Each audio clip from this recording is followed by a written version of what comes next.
वाकई हैरत होती है।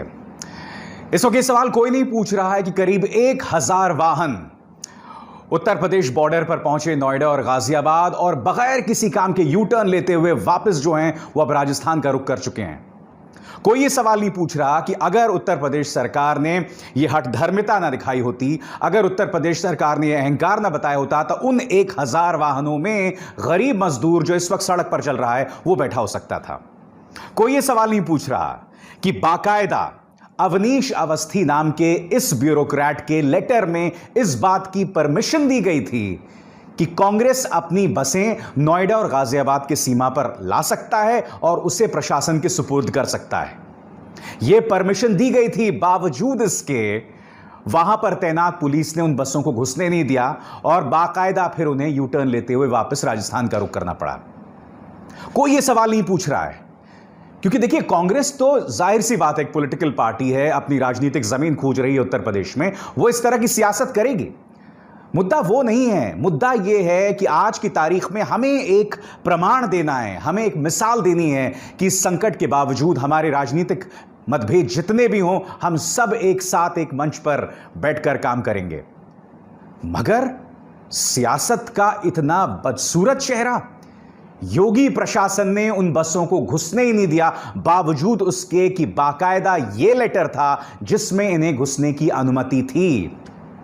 मीडिया क्या डिबेट कर रहा है मैं आपको बताता हूं। मीडिया आपके सामने यह डिबेट कर रहा है, आपके स्क्रीन पर यह है टाइम्स नाउ का हैशटैग और यह कह रहा है बड़ा सवाल, कांग्रेस एक्सपोजेस कांग्रेस, यानी कांग्रेस खुद को एक्सपोज कर रहा है। Given that Priyanka Gandhi did not deny that there may have been mistakes in the list of buses, isn't the Congress guilty of misleading migrants. Priyanka Gandhi ने अपने प्रेस कॉन्फ्रेंस में अपने बयान में कहा था कि हो सकता है कुछ बसेस जो हैं बसेस ना हो, एम्बुलेंसेस रही हों, कार्स रही हों या ट्रक्स रहे हों, मगर इस मुद्दे को लेकर यह चैनल जो है वो कांग्रेस को एक्सपोज कर रहा है। अब इस चैनल को देखिए, रिपब्लिक नाम है इसका, भारतीय जनता पार्टी के एक सांसद इनके मालिकों में से एक हैं और इनका संपादक जो है पूरी तरह से बीजेपी का पिछलग्गू है। यह किस तरह से इस मुद्दे को उठा रहा है। जी हां, इसमें पूरी गलती यहां पर कांग्रेस की है और कल आपने देखा होगा तमाम डिबेट्स में फोकस यही था कि किस तरह से कांग्रेस ने गलत जानकारी दी। मैं कहता हूं अगर 879 बसेस भी थीं, वो अगर 879 बसेस भी अगर निकल पड़ती तो क्या उससे मजदूरों को मदद नहीं मिलती? और जो 1000 वाहन थे, बाकी कौन से वाहन थे? कार्स रही होंगी, एम्बुलेंसेस रही होंगी, टेम्पो रहे होंगे। क्या मजदूर सड़क पर चलना प्रेफर करेगा या उस टेम्पो में बैठ के अपने घर जाना प्रेफर करेगा? उसके लिए कौन सी चीज सहूलियत भरी है, बताइए मुझे। ये तमाम सवालात कोई नहीं पूछ रहा है। पूरा जो दोष इसमें कांग्रेस पर मढ़ा जा रहा है और मैं आपको बताता हूं किस तरह से प्रोपेगेंडा चलाया जा रहा है और ये बहुत ही इफेक्टिव प्रोपेगेंडा है। क्योंकि आज बोल के लब आजाद है तेरे में मैं ना सिर्फ ये जो मजाक उत्तर प्रदेश के गरीब मजदूरों के साथ किया गया है जो उस वक्त सड़क पर चल रहे हैं, ना सिर्फ उस पर फोकस करने जा रहा हूं, बल्कि यह भी कि इस कोरोना संकट में भी आखिर न्यूयॉर्क टाइम्स जैसा अखबार भी क्यों कह रहा है कि प्रधानमंत्री नरेंद्र मोदी की लोकप्रियता में कोई कमी नहीं आई है। मैं उसके पीछे की वजह टटोलने वाला हूं, मगर सबसे पहले मैं आपको भारतीय जनता पार्टी के प्रोपेगेंडा वो किस तरह से इफेक्टिव है, प्रोपेगेंडा क्या चलाया जा रहा है। देखिए, सबसे पहले पति नंबरी बीवी 10 नंबरी, उसके बाद रॉबर्ट वाड्रा तो बेचारा यूं ही बदनाम है, इसके घोटालों की सफलता के पीछे तो बीवी का हाथ है। भाई आलू डालो सोना निकलेगा, बहन टेम्पो डालो बस निकलेगी। देखिए, इन तीनों चीजों पर गौर कीजिए। इस वक्त रॉबर्ट वाड्रा को लेकर भारतीय जनता पार्टी समर्थकों में एक जबरदस्त आक्रोश है और खासकर रॉबर्ट वाड्रा, जब भी कांग्रेस के घोटालों की बात आती है तो रॉबर्ट वाड्रा एक चेहरे के तौर पर सामने उभरते हैं। तो बहुत ही चालाकी से यहां पर रॉबर्ट वाड्रा को चेहरा बनाया है। अब आगे देखिए, भाई आलू डालो सोना निकलेगा। राहुल गांधी के इस बयान का हवाला दिया जाता है और भारतीय जनता पार्टी जानबूझ के आपके सामने आंशिक बयान पेश करती है। राहुल गांधी ने ऐसा कुछ नहीं कहा था। राहुल गांधी सिर्फ एक मिसाल पेश कर रहे थे और उस मिसाल को उन्होंने राहुल गांधी के बयान के तौर पर पेश किया। तो जो तीनों स्क्रीनशॉट्स, ये तीनों प्रोपेगेंडा की जो मिसालें मैंने आपके सामने पेश की हैं, वो क्या बतलाने की कोशिश कर रहे हैं? वो सिर्फ ये बतलाने की कोशिश कर रहे हैं कि एक तरफ इन्हें मुख्यधारा की मीडिया का साथ मिल रहा है, वो मुख्यधारा की मीडिया जो योगी सरकार से बिल्कुल सवाल नहीं कर रहा है, दूसरी तरफ इस तरह के स्क्रीनशॉट्स व्हाट्सएप के जरिए, प्रचार तंत्र के जरिए वायरल किए जा रहे हैं। आज एक और सवाल मैं आपसे पूछना चाहता हूं। जब मुख्यमंत्री अशोक गहलोत ने उत्तर प्रदेश सरकार को या मध्य प्रदेश सरकार को अनुमति दी थी कि वे कोटा से राज्य के विद्यार्थियों को बसों के सहारे वापस ला सकें, तब क्या उन बसों का फिटनेस टेस्ट हुआ था? और कल्पना कीजिए उस वक्त अगर अशोक गहलोत यह कह देते कि नहीं साहब, कोटा में ये बसें नहीं घुसेंगी, पहले मैं इनका फिटनेस टेस्ट करूंगा। कल्पना कीजिए ऐसा कुछ होता। क्या आप अंदाजा लगा सकते हैं कि इसको लेकर मुख्यधारा की मीडिया में क्या बवाल होता? किस तरह से अशोक गहलोत को कटघरे पर चढ़ा दिया गया होता? नीतीश कुमार ने अपने एक विधायक को अनुमति दी थी, विशेष अनुमति दी थी कि वो जाकर कोटा में अपने बच्चे को वापस पटना ला सकें। इस खबर को भी दबा दिया गया था।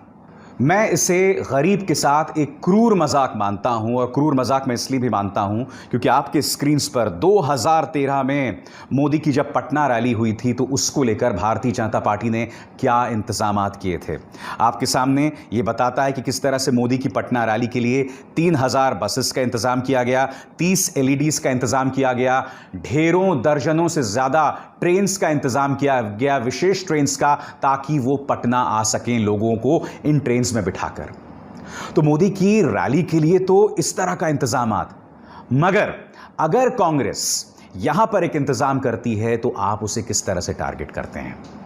तो मैंने आपको कार्यक्रम की शुरुआत में बताया कि बावजूद इन तमाम चीजों के कि गरीब जो है वो सड़क पर है, लगातार वो सफर कर रहा है, बावजूद उसके न्यूयॉर्क टाइम्स की यह खबर बताती है कि प्रधानमंत्री नरेंद्र मोदी की लोकप्रियता बढ़ रही है। क्या यह हकीकत है? हो सकता है। मैंने आपको कार्यक्रम की शुरुआत में बताया कि किस तरह से मीडिया ने बहुत खूबसूरती से पूरे मामले को ट्विस्ट कर दिया। मीडिया को सवाल यह करना चाहिए था कि भारतीय जनता पार्टी सरकार उत्तर प्रदेश में अपना अहम क्यों नहीं त्याग सकती, क्योंकि उन बसेस का इस्तेमाल गरीबों के लिए इस्तेमाल किया जा सकता था। मगर जो 99% मीडिया है वो ये प्रचार कर रहा था कि इसमें कांग्रेस की गलती है, कांग्रेस का घपला है, कांग्रेस का घोटाला है। तो जनता के सामने जब यह संदेश जाएगा तो आप क्या सोचते हैं? आप दूसरे मुद्दे पर गौर कीजिए। जब इस कोरोना संकट की शुरुआत हुई थी, उस दौरान कोरोना संकट से लड़ने की बजाय भारत में क्या हो रहा था? भारत का मीडिया क्या कर रहा था? तबलीगी जमात के हवाले से वो पूरी मुस्लिम कौम को टारगेट कर रहा था। और आप जानते हैं कि भारतीय जनता पार्टी की जो सियासत है उसे हमेशा बल मिलता है, हमेशा मदद मिलती है अगर मुद्दे को हिंदू मुस्लिम कर दिया जाए। यह बात अलग है कि कोई मीडिया आपको यह नहीं बता रहा था कि आखिर तबलीगी जमात के उस समारोह को गृह मंत्रालय ने इजाजत क्यों दी, क्योंकि महाराष्ट्र प्रशासन ने, मुंबई प्रशासन ने तो उनको इजाजत नहीं दी थी। कोई यह सवाल नहीं कर रहा था कि वो जो तबलीगी जमात के विदेशी डेलीगेट्स थे, आखिर वो मेरे देश में घुसे कैसे? उनको तो वहीं रोक देना चाहिए था, क्वारंटीन कर देना चाहिए था एयरपोर्ट में। यह सवाल कोई नहीं पूछ रहा है। तो सबसे बड़ी बात, मीडिया के जरिए ब्रेन वॉश करना, मीडिया के जरिए मास सम्मोहन। और जब यह संदेश जाएगा तो जाहिर सी बात है प्रधानमंत्री की लोकप्रियता तो बढ़ेगी ना, क्योंकि जब जनता के सामने आप असली मुद्दे नहीं उठाएंगे तब क्या होगा? अब आगे गौर कीजिए। 1041 प्रवासी मजदूर जो उत्तर प्रदेश लौटे हैं वो सब कोरोना वायरस से संक्रमित हैं।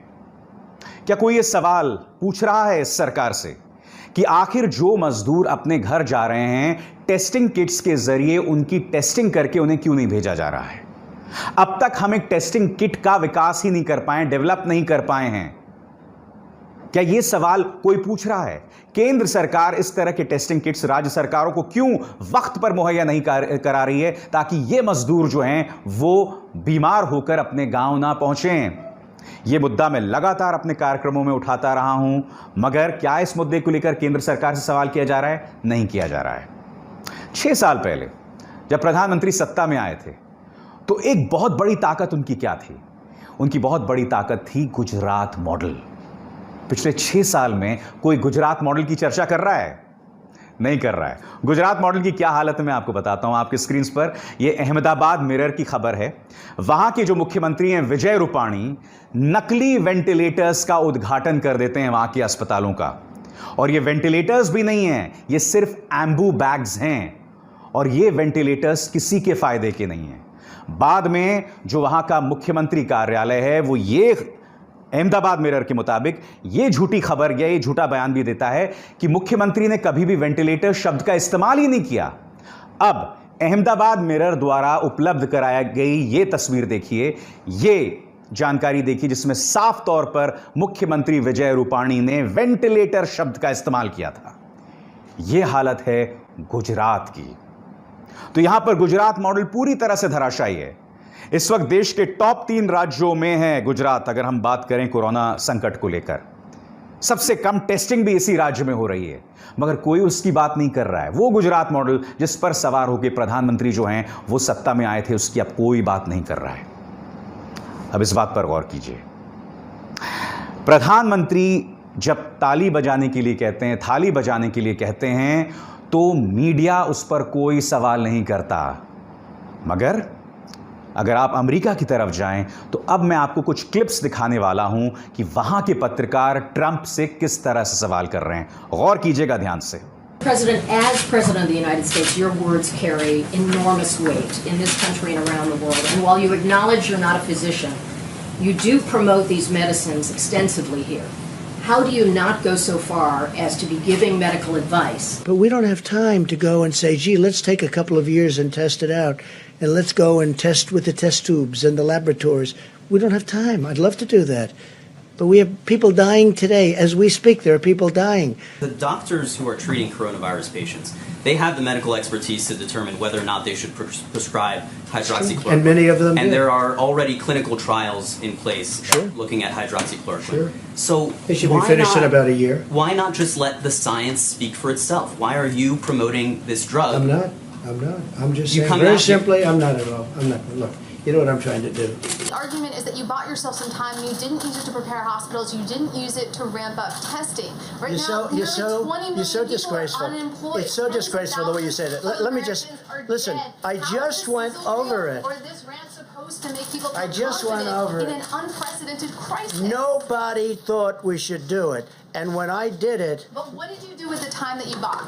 you know The we month did? of February. That You know we video did? was a gap. What do The you entire do? month of February. What do you do when you have no case in the whole United States? You had cases When in you February. excuse me. तो Trump से कठिन सवाल करती है वहां की media. जी हां, आपको याद होगा सीएनएन के जिम कॉस्टा ने किस तरह से खड़े होकर ट्रंप की बखिया उधेड़ दी थी। आप जानते हैं उसके बाद क्या हुआ था? ट्रंप प्रशासन ने उनके व्हाइट हाउस में घुसने पर रोक लगा दी थी। फिर आप सोचेंगे कि वहां का मीडिया भी दोफाड़ हो गया होगा, जिसमें जो ट्रंप समर्थित मीडिया है उन्होंने जिम कॉस्टा को टारगेट करना शुरू कर दिया होगा। जी नहीं, उस वक्त फॉक्स न्यूज जैसे प्रो ट्रंप चैनल ने भी जिम कॉस्टा का साथ दिया था। उन्होंने कहा था कि जिम कॉस्टा को व्हाइट हाउस में घुसने की अनुमति दीजिए। अब कल्पना कीजिए अगर इस तरह से प्रधानमंत्री नरेंद्र मोदी से हमारे पत्रकार सवाल करते या मुझ जैसे पत्रकारों को प्रधानमंत्री इंटरव्यू देते। बताइए, ऐसा कुछ नहीं हो रहा है। उल्टा भारतीय जनता पार्टी अध्यक्ष जेपी नड्डा झूठ फैलाने वाले, समाज में दंगे का माहौल पैदा करने वाले मीडिया हाउसेस पत्रकारों का साथ देते हैं। एक निहायत ही घटिया वेबसाइट है और मैं न्यूज़ क्लिक में उनका नाम नहीं लेना चाहूंगा। उन्होंने एक झूठी खबर चलाई। खबर क्या है जानते हैं आप? खबर उन्होंने ये चलाई कि किस तरह से एक मस्जिद के अंदर एक छोटे बच्चे की बलि दी गई। खबर सरासर झूठी थी। बिहार के डीजीपी को आकर इस पर फेसबुक लाइव करना पड़ा था। पांडे जी को यह बताना पड़ा था कि खबर झूठी है, क्योंकि इससे समाज में तनाव पैदा हो गया था। बाद में उनकी संपादक को पुलिस ने पूछताछ के लिए बुलाया था। क्या आप जानते हैं जेपी नड्डा सामने आते हैं और उस मीडिया हाउस का समर्थन करते हैं कि किस तरह से बीजेपी के कार्यकर्ताओं को टारगेट किया जा रहा है।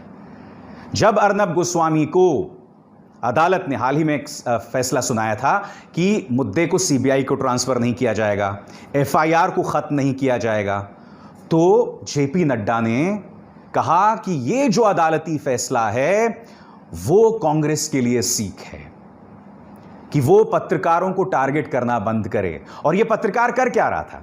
इसने 3 बातें कही थी। पहली बात कि पालघर में जो मॉब लिंचिंग हुई है उसके पीछे सोनिया गांधी का हाथ है, कोई प्रमाण नहीं इसके पास। दूसरी बात, बांद्रा में जो ये मजदूर इकट्ठा हुए थे, ये मजदूर जो हैं भाड़े के टट्टू थे। तीसरी बात, बांद्रा में जो मजदूर इकट्ठा हुए थे वो एक मस्जिद के कहने पर यहां इकट्ठा हुए थे, यानी कि सांप्रदायिक माहौल को भी खराब करना।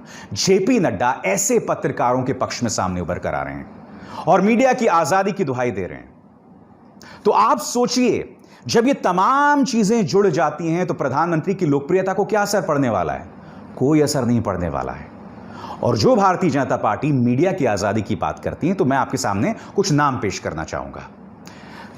गुजरात के पत्रकार, इस खबर के मुताबिक धवल पटेल, उन पर देशद्रोह का मुकदमा दर्ज कर दिया गया। उनका गुनाह क्या था? उन्होंने सिर्फ यह खबर की थी कि विजय रूपाणी को हटाकर मनसुख मंडाविया को आने वाले दिनों में मुख्यमंत्री बनाया जा सकता है। देशद्रोह का मुकदमा। पवन जायसवाल, जिन्होंने यह खबर की थी कि mid day meal schemes Uttar Pradesh में कितनी बड़ी नाइंसाफी की जा रही है वहां के गरीब बच्चों के साथ, उसको लेकर इस शख्स को इतना परेशान किया गया कि जिसकी कल्पना भी नहीं की जा सकती।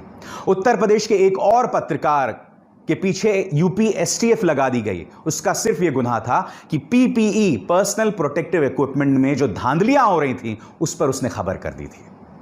आज यह बीजेपी बात कर रही है पत्रकारों की आजादी की। मीडिया अगर सीधे सवाल करने लगे तो इस सरकार के लिए बहुत मुश्किल बढ़ जाएगी। अगर यह सरकार साम दाम दंड भेद का इस्तेमाल करती है, इसके आगे कोई नहीं टिक सकता। जी हां, तो बोल के अब आजाद है तेरे में बस इतना ही। मेरी आप सबसे अपील कि इस कार्यक्रम को ज्यादा से ज्यादा लोगों तक पहुंचाएं और न्यूज क्लिक के मेरे इस कार्यक्रम को न सिर्फ लाइक और शेयर करें, बल्कि हां, वो बेल आइकन भी जरूर दबाएं।